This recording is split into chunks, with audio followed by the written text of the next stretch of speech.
A very good afternoon to all of you. Welcome you all for this week's combined clinical rounds.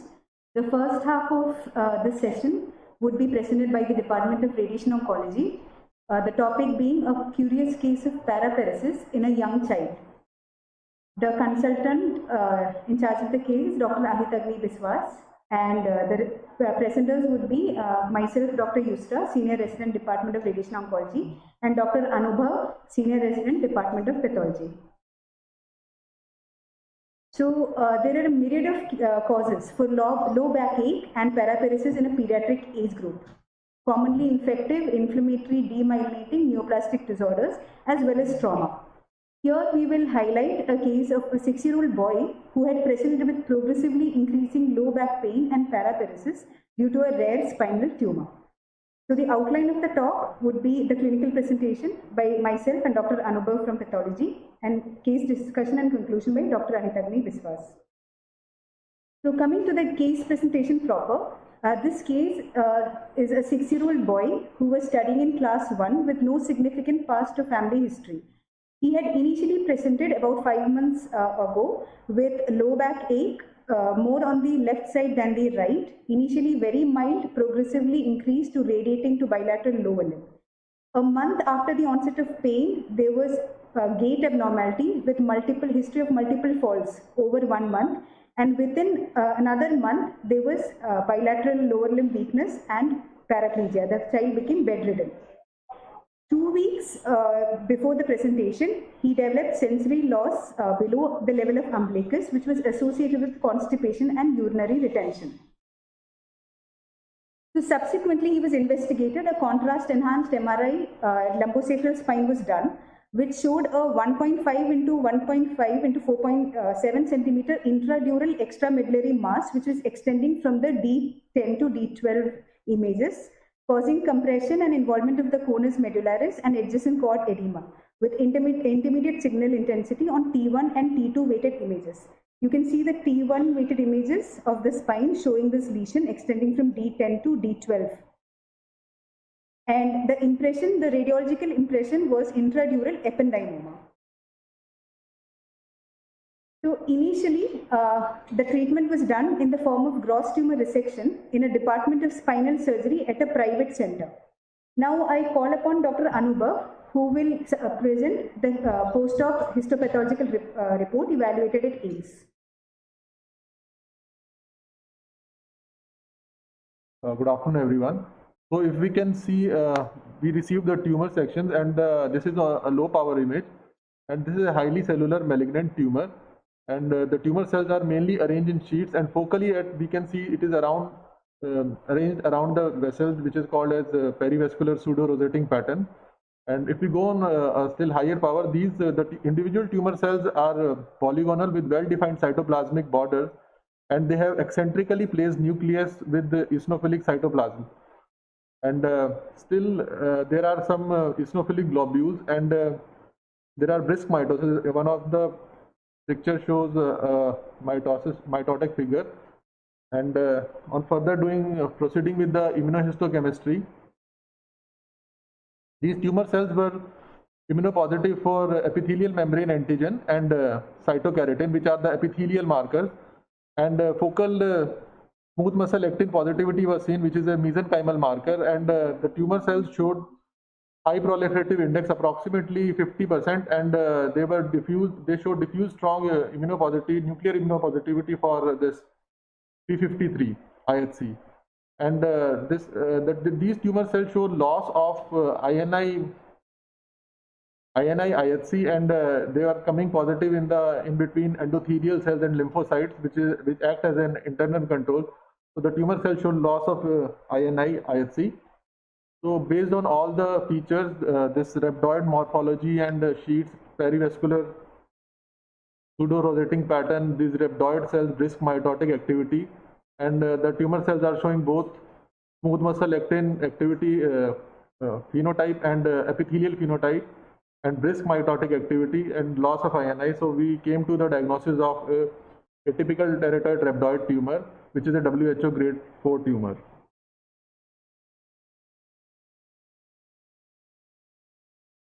Thank you, Dr. Anubhav.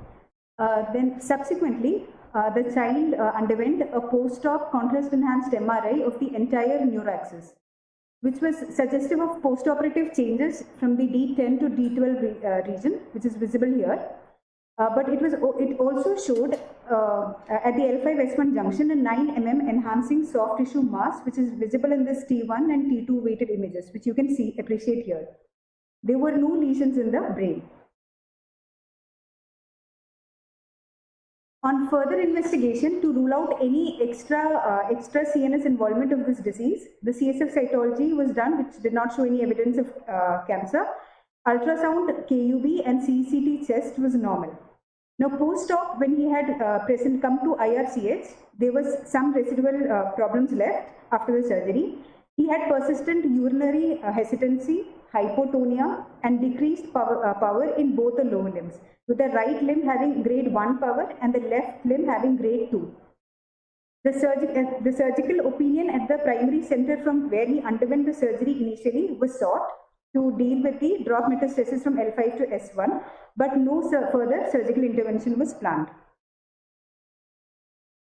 Subsequently, he was started on chemotherapy with the ICE regimen 3 weekly for 3 cycles, which included the following drugs: injection ifosfamide with Mesna uroprotection 2 gram per meter square IV day 1 to day 3, injection carboplatin 500 milligram per meter square IV day 3, injection etoposide 100 milligram per meter square IV day 1 to day 3. There was good subjective response after these 3 cycles, with the subjective response being more than 50%. There was also improvement in power of both lower limbs, with the left limb having a grade 3 power and the right limb having a grade 4 power.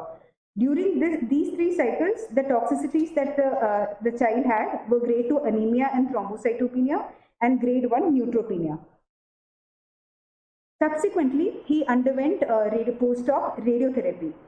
Now, the radiotherapy plan for this patient was quite complex. So, it was planned in 2 phases. Initially, a craniospinal irradiation, that is a radiation to the entire cranium and spine, were given in the first phase, 36 gray in 20 fractions over 4 weeks.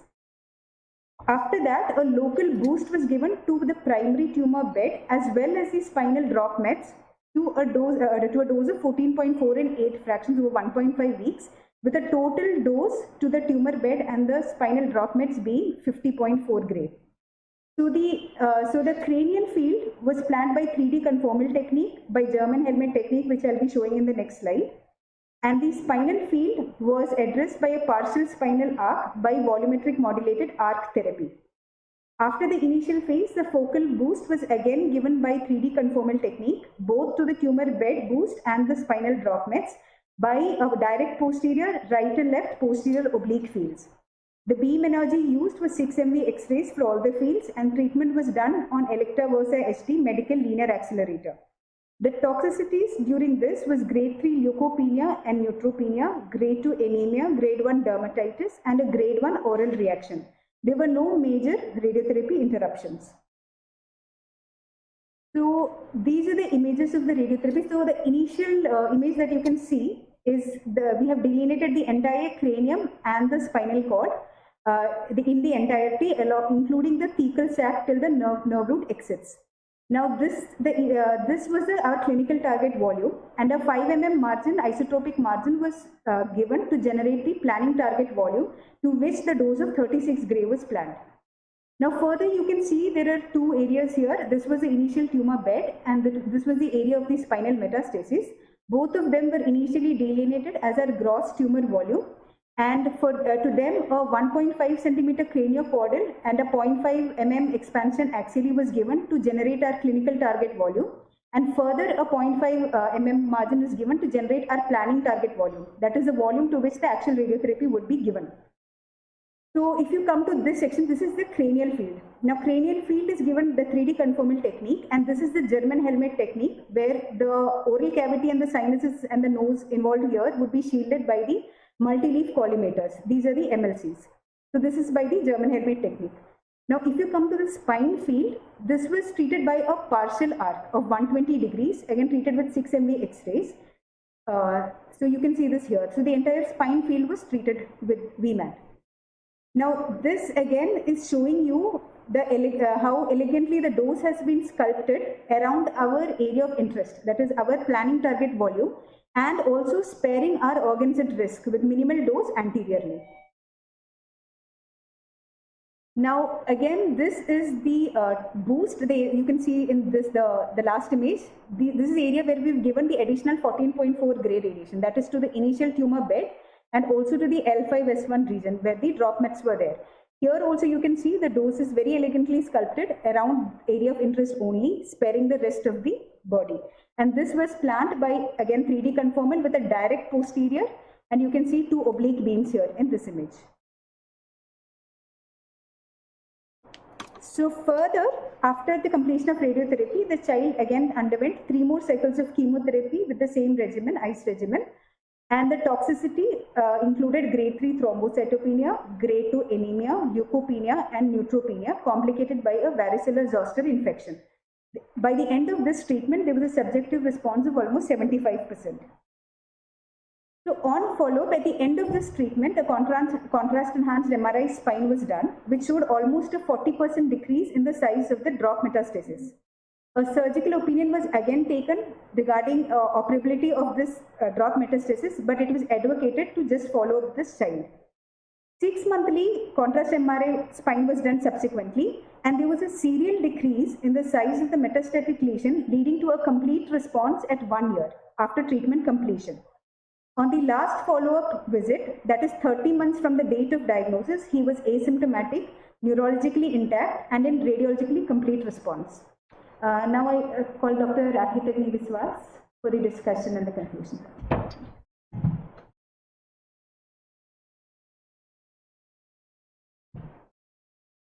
Thank you, Yusura, for the nice presentation. So I start the discussion with the epidemiology of spinal ATRT. Rhabdoid tumor was initially described by Beckwith and Palmer as a variant of Wilms tumor with rhabdosarcomatous component way back in 1970s. Apart from kidney, rhabdoid tumors have been reported from many organs, particularly the central nervous system and the soft tissues. Atypical teratoid rhabdoid tumor of the CNS was first recognized in 1987 and was subsequently included in the WHO classification of CNS tumors in 2000. As per the Central Brain Tumor Registry of the United States, ATRT accounts for 1.6% of all pediatric CNS tumors and 4.4% of all CNS tumors in the age group of 0 to 5 years. In the pediatric age group, ATRT commonly involves the cerebellum or cerebrum, and only 2% of ATRTs originate in the spinal region. Only 1 out of 52 patients with pediatric CNS ATRT, as reported by Rorty and Associates, had primary spinal ATRT. In pediatric and adolescent patients with spinal ATRT, the age at presentation is usually less than 3 years. This entity also has been reported in the adult age group. A male preponderance has been noted. The symptoms primarily comprise local pain, sensory motor deficit, bowel and bladder dysfunction due to myelopathy and or radiculopathy. The most common symptom is rapidly progressive paraparesis with time to complete paraplegia, usually less than a month. The most common tumor location is the cervical or the cervicodorsal spine, and more than 40% of cases are located here. Rarely diffuse involvement of the entire spinal cord may be noted.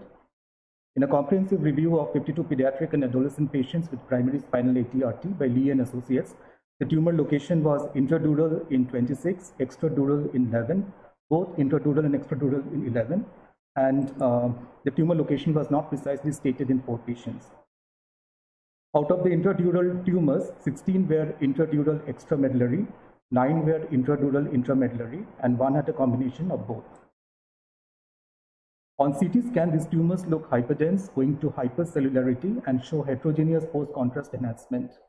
Erosion of bones of the vertebra in extradural tumors are better appreciated on the CT scan. However, MRI is the imaging modality of choice, and these tumors look heterogeneous on MRI due to presence of intratumor hemorrhage, necrosis, calcification, and cystic component. These tumors are usually hypo to iso-intense on T1 and T2 wetted MRI with respect to the spinal cord, and they show heterogeneous post-contrast enhancement on T1 postGAD images. On diffusion weighted imaging, they show high signal intensity with corresponding low ADC values due to hypercellularity. Occasionally, they may have significant extradural component extending to the neural foramina, mimicking schwannomas. These tumors may have associated serines or edema rostral to the tumor. And in patients with ATRT, MRI of the entire neuraxis and CSF cytology are considered to be integral components of the diagnostic workup because these patients have high risk of leptomeningeal dissemination to the tune of 33 to 50%. Abdominal imaging, at least an ultrasound of the QB, should be done to exclude the primary renal tumor. Coming to the radiological differentials, they may be intradural extramedullary tumors like myxopapillary ependymoma, meningioma, malignant nerve sheath tumor. They may be intradural intramedullary tumors like ependymoma, astrocytoma, ganglioglioma, and PNET. And last but not the least, metastatic spinal lesions. ATRTs are heterogeneous tumors with complex histologic patterns resulting from an intimate admixture of primitive neuroectodermal elements along with rhabdoid cells. The rhabdoid phenotype is represented by large cells with abundant eosinophilic cytoplasm, paranuclear globular cytoplasmic inclusions that basically correspond to aggregates of intermediate filaments best appreciated on electron microscopy. They also have eccentrically placed nucleus with vesicular chromatin and a very prominent eosinophilic nucleolus. The primitive neuroectodermal component is represented by undifferentiated small round blue cells. Additionally, they may have mesenchymal and epithelial components. Brisk mitosis, necrosis, and hemorrhage are seen in these tumors. And based on histopathology alone, differentiation of ATRT from PNET becomes challenging. ATRTs show polyphenotypic immunoreactivity, demonstrating immunopositivity for vimentin, epithelial membrane antigens, smooth muscle actin, and synaptophysin, and to a lesser extent for cytokeratin, GFAP, and neurofilament protein. They have high MIB1 labeling indices. Majority show loss of SMARCB1, INI1 expression. Loss of SMARCA4, BRG1 expression is seen in a small minority of cases. Here you can see an intimate admixture of small round blue cells with eosinophilic cytoplasm, with on magnification show rhabdoid cells which are large polygonal cells with abundant eosinophilic cytoplasm, paranuclear globular cytoplasmic inclusion, and eccentric nucleus with very prominent eosinophilic nucleolus. IHC positivity for vimentin, epithelial membrane antigen, synaptophysin, and smooth muscle actin. They are also focally positive for GFAP and cytokeratin, very high MIB1 labeling indices. They show loss of nuclear expression for INI1. The same is preserved in endothelial cells of the tumor vasculature. Coming to molecular cytogenetics, integrase interactor 1 is a gene product of SMARCB1. It's constitutively expressed protein that is present in all normal tissues as well as most neoplasms. In ATRTs, there is loss of nuclear expression of this protein due to deletion or mutation of the SMARCB1 gene, which is located on 22q11.2, and this is pathognomonic of this tumor. In a recent landmark study involving 192 patients with ATRT, Johan and associates identified 3 distinct molecular subtypes of ATRT based on genetic and epigenetic expression of the tumor. They are basically ATRT-TYR, where there is overexpression of the melanosomal genes, ATRT-SHH, where there is overexpression of the sonic hedgehog pathway, and ATRT-MYC, where there is overexpression of the MYC and the Hox cluster. Coming to the role of surgery, prompt surgical decompression offers rapid symptom relief in patients with progressive symptomatic spinal cord compression and also provides tissue specimen for histological diagnosis. Intraoperative frozen section can be used to guide extent of resection, but this can be misleading at times. Neuromonitoring with somatosensory evoked potential and motor evoked potential aids safe spinal cord myelotomy and dissection of tumor away from intimately involved nerve roots. Some studies have shown that overall survival significantly improved with gross total resection compared with subtotal or near total resection, but there are some other studies which fail to show the same result. Hence, the aim of surgery should be maximal safe resection with adequate preservation of neurological function. It also has got additional role in the placement of BP shunt and ventricular catheter and reservoir for the delivery of intraventricular chemotherapy.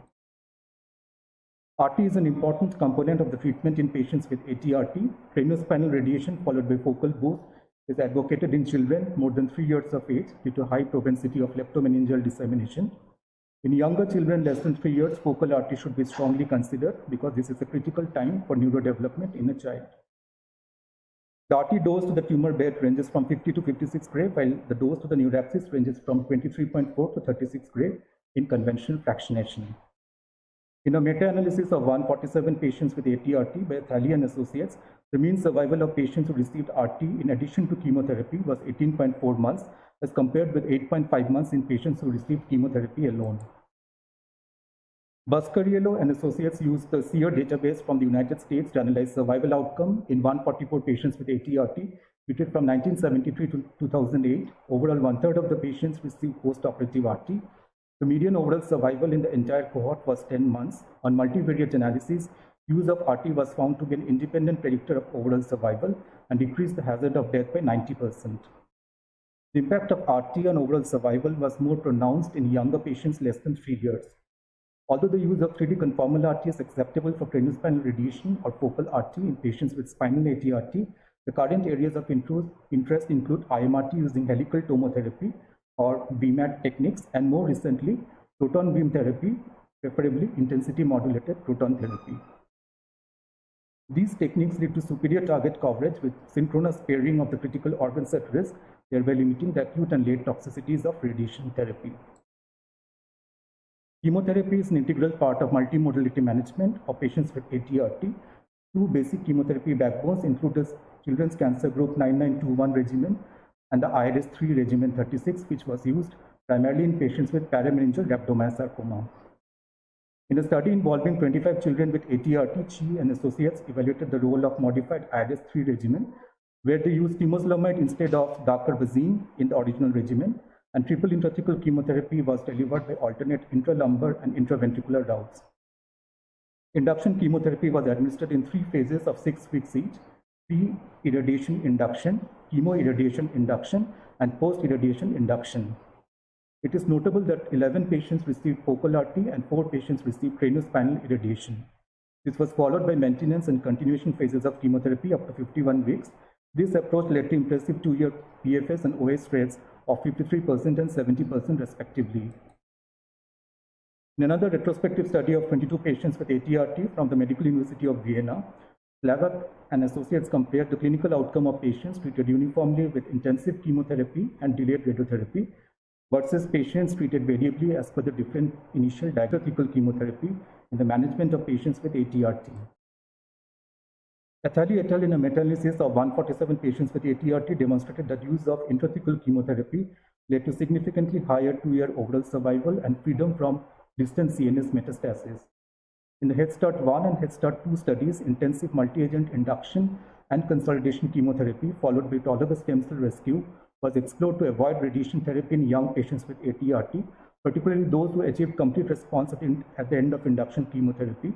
And this approach led to modest outcomes, estimated PFS and OS rates of 23% at 3 years. Coming to novel biological therapy, basically SMARCB1 and SMARCA4, these are tumor suppressor genes, and the proteins of these genes, these are important members of the SWI-SNF chromatin remodeling complex. So this leads to epigenetic regulation of thousands of genes, and inactivation of this SMARCB1 or SMARCA4 leads to dysregulation of many genes. It leads to upregulation of cyclin D1, which can be inhibited by retinoids, rexinoids, and ribocycline. Aurora A kinase, which can be inhibited by alisertib, GLY1, which can be inhibited by arsenious trioxide. ATRTs also show upregulation of HDAC1 and HDAC2, which may be inhibited by histone deacetylase inhibitors. Inactivation of the SMARCB1 also leads to upregulation of the PRC2, which is the polycomb repressor complex 2, particularly upregulation of this catalytic subunit, which is the enhancer of ZESTY homolog 2, which may be inhibited by tazemetostat. So most of these drugs are used in early clinical trials, mostly in patients with relapsed and refractory disease, and they are not easily available in our country as of now. Coming to clinical outcome and patterns of failure, spinal ATRT is an extremely aggressive malignancy, and regardless of treatment, usually recurs within 6 months. The prognosis is dismal, and the median overall survival is usually less than a year. The patterns of failure are local recurrence, distant CNS metastasis, while leptomeningeal spread in brain and spinal cord, and rarely distant metastasis outside the CNS by hematogenous spread. In patients who have not received RT, the failures may be local recurrences or distant CNS metastasis or both. On the contrary, in patients who just receive focal RT, the predominant pattern of failure is distant CNS metastasis. With the passage of time and refinement of treatment strategies, there has been modest improvement in the survival outcome in patients with ATRT, with overall survival rates of 65 to 70% at 2 years, and long-term survivors are being increasingly seen. So coming to take-home message, atypical teratoid rhabdoid tumor constitutes 1 to 2% of all pediatric CNS tumors. It commonly involves the cell. I'd like to open the forum to questions and comments. Thank you.